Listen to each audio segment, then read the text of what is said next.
Tere tulemast Camille kunstitundi ja tänane teema on siis 2 punktiga perspektiiv.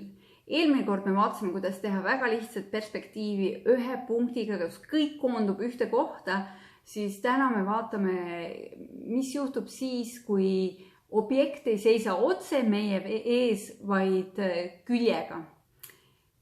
Kohe vaatame seda.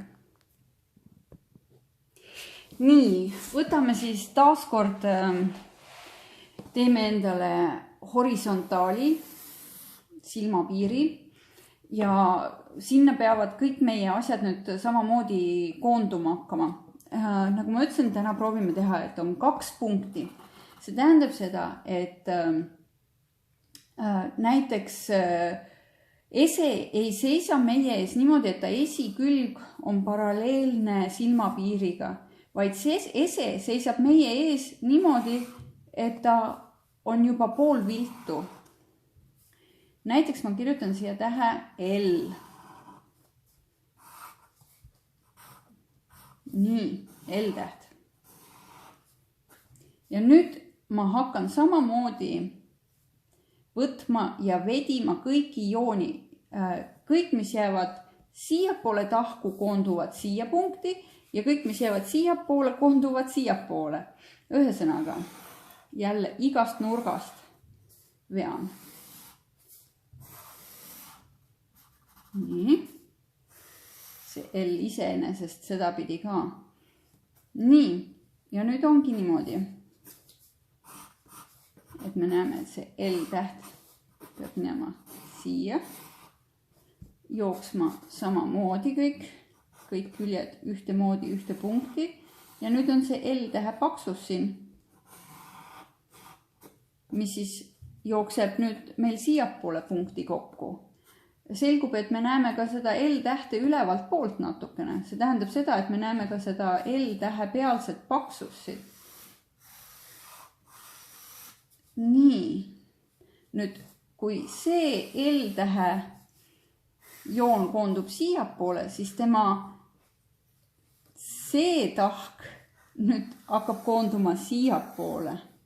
Ma ei oskagi seda muud moodi seletada, kui see on lihtsalt loogika. Et samamoodi siin see ülemine osa tuleb siiapoole ja see joon jookseb siiapoole. Nii, viirutame jälle ära, et siis oleks nagu natukene selgem näha.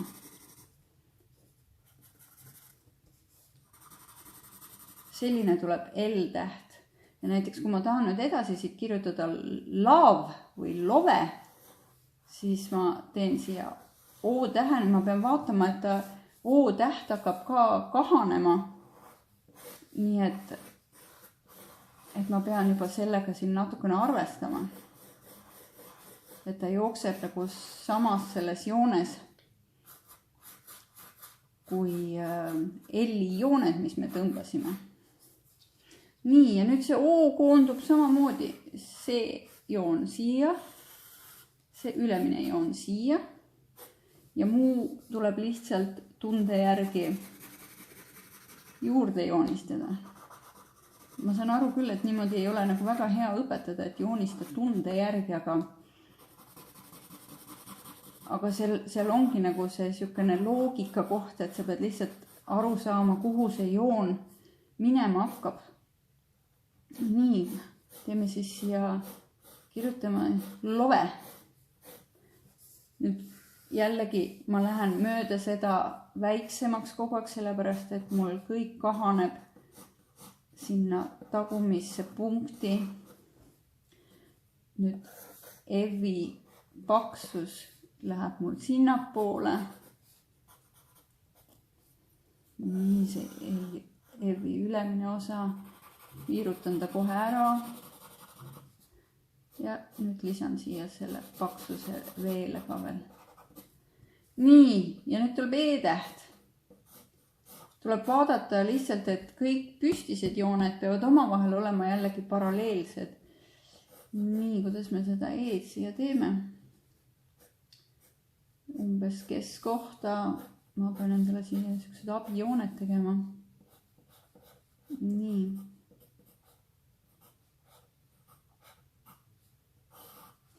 paksus taaskord jookseb meil siia punkti. Nii. Ja nii põhimõtteliselt jääbki.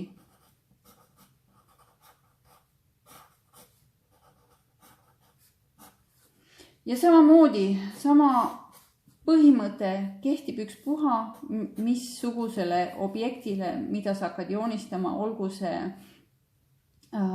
see maja, olgu see lihtsalt mingi kast, kui tema esimene äär ei ole paralleelne sinu nähtava silmapiiriga ja niipea kui ta on sinu poole nurgaga, siis tekivad kaks punkti, kuhu peavad jooned koonduma ja tähtis on, et sa tõmbaksid kindlasti selle horisontaali ja mõlemad need punktid paneksid horisontaali peale. Nad peavad olema ühel kõrgusel, muidu see asi sul kokku ei hakka jooksma. Selline lugu on siis perspektiiviga ja aitäh, et sa tulid, ma loodan, et sa said sellest natukene abi. Kõike head!